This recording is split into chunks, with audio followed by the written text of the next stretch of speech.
Send it down to Riv, who's standing by with one of our winners. Thank you very much, gentlemen. Great cast on the day. I am joined by Shifter of Team Dignitas, who just got their victory over first place Gravity. An awesome match, 56 minutes, the longest one of the North American split so far. You guys definitely took it the long haul. I want to get inside your head about what it's like playing that late in the game, knowing that teams like Gravity, the top team in the league right now, is going to probably take you again to that if you have to meet them once more. What's Dignitas' mentality, and how good does the team feel that late in the game? I mean, we were like pretty confident because, well, we're not confident because we were losing Dragons. We were at 4 Dragons for a lot of the game, and they just kept getting it. Move was smiting it really, really well, and you can't really mess up against Tristana because Tristana will punish every mistake, and like she's just probably the best late game carry. So we just have to play really cautious and just don't let Tristana get a reset. And Shifter, you've really been stepping up this year. A bit of Diana play a few weeks ago, a few other champions in the mix. Now the pentakill on Ari coming into this game. What have you kind of done to step up your play? Because it has been seen in the mid lane this season. A lot of my play has been revolving just like helping around with my teammates. Like, what do they need from me? What should I be doing? Should I be roaming here for a top lane, bot lane? Should I be giving up CS so my top lane or bot lane can play aggressive? And honestly, like that pentakill was all because my team just played that team fight really well. I think Gamsu got like a 4-man ult there and set me up really well. Well, it takes 5 guys to get that pentakill and take 5 guys down. You did it well. Looking at now how things are working out for Team Dignitas, very strong. Coming in against Gravity today, you guys have a very strong strength of schedule to go. What was the feeling in that initial matchup? If you could win this, you can keep going? Well, for the team, it's just been kind of a rough week for us because Rico's gone. So we were kind of lost for a couple of days, but Brokenshire came in. He's helping us out.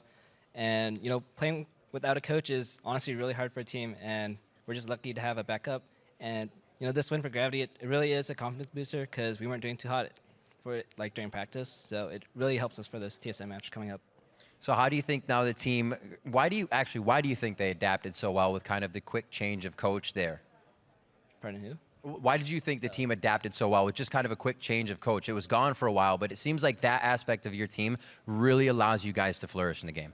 I mean, honestly, it's just having a authority figure in the house, like having a 6-man to kind of regulate what's going on in scrims, what should we be practicing, instead of, you know, oh, we're just randomly going to pick this pick here, and hopefully it works out. It's just someone to have practice going smoothly.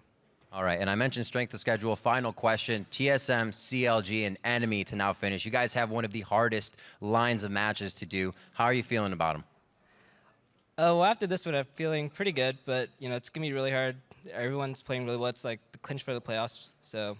yeah, everyone's working hard, and so will we. Sorry. All right, well, the pentakill shows that. Congratulations on the win. Best of luck in the rest of the season. And we're going to throw it to the analyst desk now to break down the rest of that game. Thank you, Riv. Crazy high-octane back-and-forth game there. Our longest of the year, actually, as well as being the game where Kiwi hits the 1,000 assist benchmark, totaling to 1,016 at this point. And he hits the hook to win the game. Right? So he just like everything he needed to. Yeah, exactly. That seals the story, right? That's the game you want to get your 1,000 assists on. But now as we jump into the game, you know, I actually immediately want to go to our replay, which is 14 minutes into the game. Huge gnarl that sets Shifter up to carry this game. Gamsu, that's pretty much all we have to do to set up this replay. Let's bring that replay up, if you can see it on your screens. All right, roll the replay. Let's take a look here, because this is Dignitas starting up the Dragon, as you know, and drawing in Gravity here. Yes, the infamous Dragon that they got so many of. Shifter's in a pretty good spot up here. Lands the Charm onto Bunny to start it off, and they decide to commit with the Shen ultimate.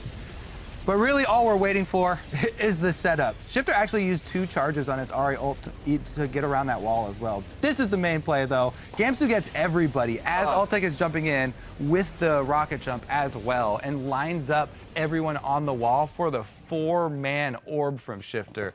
Just too easy for him. And the red buff actually coming up huge here in allowing him to catch up to Altek to pick up that 5th kill. But really, as you mentioned, the setup there from Gamsu, it showed the pentakill was a result of teamwork, not just a solo mission. Yeah, and Shifter's the guy that whenever we look at him in the laning phase, like he's struggling a little bit. He wants to go even and then get to that late game. This was a Shifter who had just control over the early game. He was in a lane against a Rumble, which he has a favorable matchup in, and then they actually gave him assistance too.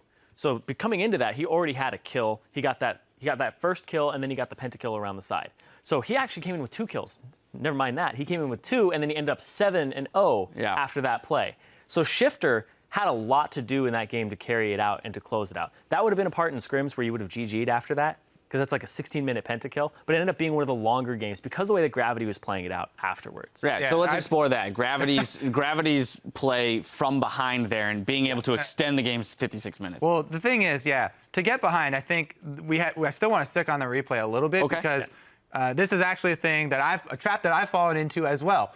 When you just catch someone and you have the advantage on them, they have to be cognizant of the counterplay there. You have to be cognizant of AoE abilities that are going to stun your whole team. And if you're chasing, you're all grouped up in a line like that, you can see the Gnar bar charging up, and they should play around that. However, they did play from behind. They were able to get back into this game. They had so what they did well was the objective trading, the turrets trading, when they had to give up stuff elsewhere because they were weak. And so they traded some turrets to get back into this. And then it just got crazy in the late game. Yeah, it got very crazy. Back and forth. We saw the big hiccup was that face check at the Baron, where Gravity went up, face checked it. Then there were the 2 hooks that really they had a grasp on the game to claw their way back in, and then Kiwi Kid just took it back from them. Right. We had some clutch smites from Move as well. So there were a lot of things that did fall into Gravity's favor and some things that fell out of their favor. I mean, it just really did show. I think this game was a very clear example of how one tiny mechanical error, how one tiny mispositioning can result in a loss when you get that far into the game. At that point,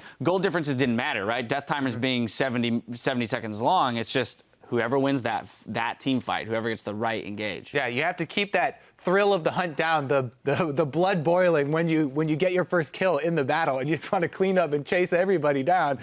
Giving up an AoE complete team fight wipe like that. All right, well, that game, without a doubt, was incredibly exciting, but we still have one more game coming your way with Team Dragon Knights fighting for their LCS lives when they take on Team 8. The North American LCS returns in 3.5.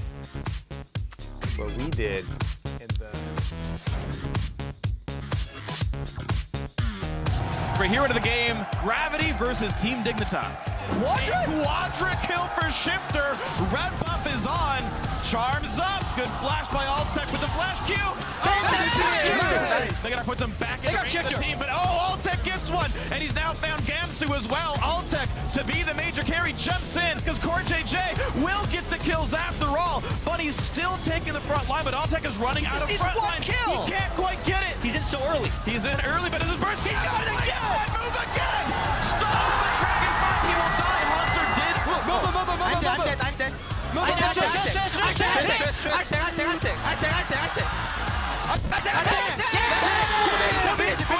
Finish. Okay, let's go.